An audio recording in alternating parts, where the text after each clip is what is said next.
Well, hey YouTube, so today guys, we're back here with another review, and today we have a review here.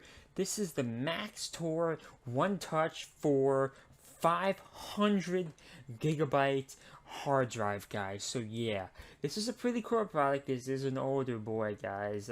These days you probably won't even see this. They have a Maxtor OneTouch Mini. That's most likely what you're gonna see if you go on Amazon right now.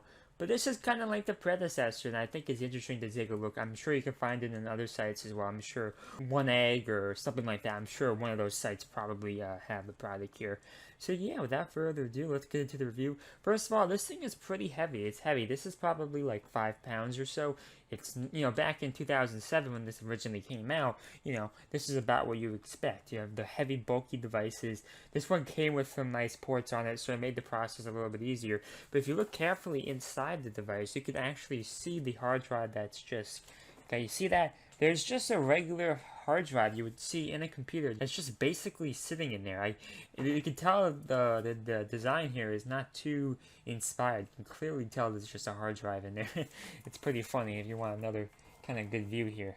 No, this is just a hard drive essentially with a case and everything and a couple of vents here to help promote cooling process and ventilation and a lot of stuff. So there's two cables here.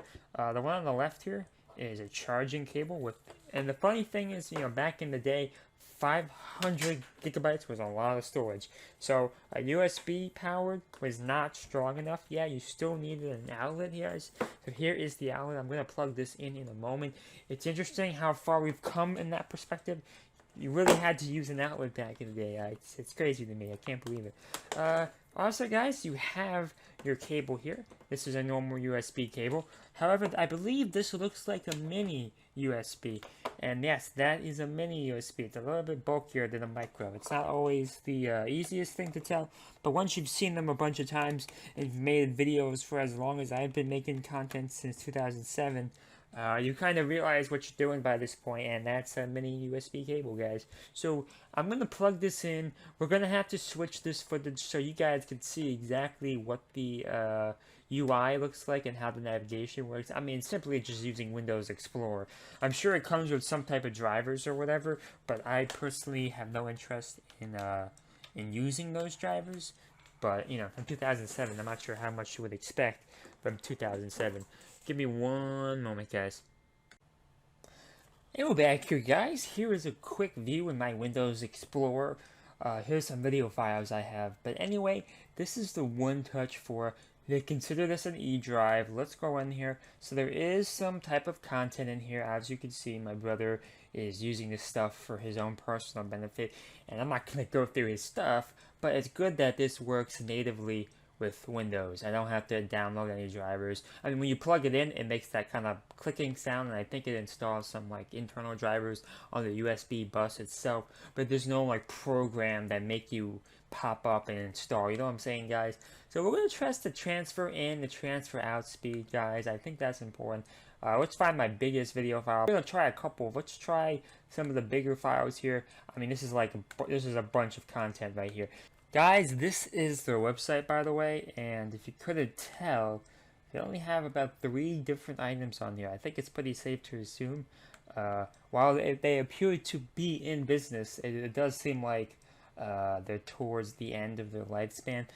There's a lot of interesting content here. The Maxtor Z1 2.5-inch SSD. It looks pretty cool. The write speeds are very impressive.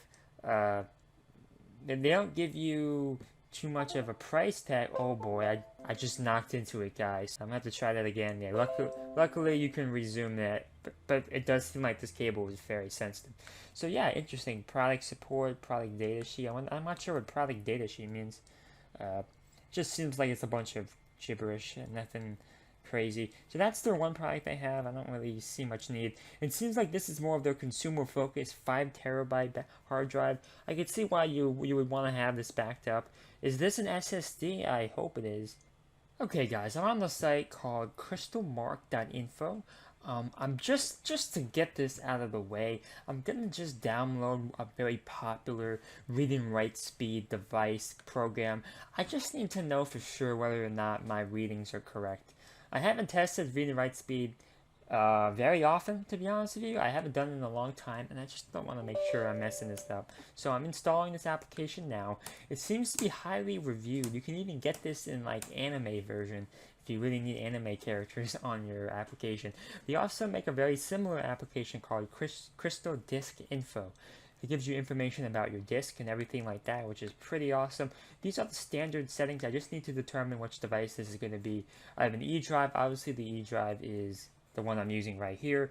You have a D drive, which is an SD card, and the C drive is my primary drive. We're going to start with the E drive. I'm going to do a test. Disk capacity is insufficient. I'm going to have to delete some stuff off there, it looks like. So allow me to go do that. Okay guys, here we are with the results. This is the E drive, which is the Maxtor 500 gigabyte. Has about a read speed between about 42 guys. Has a write speed about 38. Overall, not so bad. Let's switch it over to the C drive, which is my Dell Inspiron 7559. We're going to test all parameters here, and let's see what this bad boy can do. Okay guys, we are back here with this comparison, and my Dell Inspiron 7559 did absolutely obliterate this device right here, the OneTouch 4. So guys, I think it's pretty safe to say the years have definitely not been as kind to this item as I would have hoped. It still has a purpose for somebody who is kind of against storing your data on the cloud. Maybe you have privacy concerns, so there is a purpose. They do make these today more bigger sizes, 5 terabytes, 10 terabytes, 2 terabytes for cheaper prices. I can't even imagine how much this costed 10 years ago, 2007, 13 years ago, my apologies.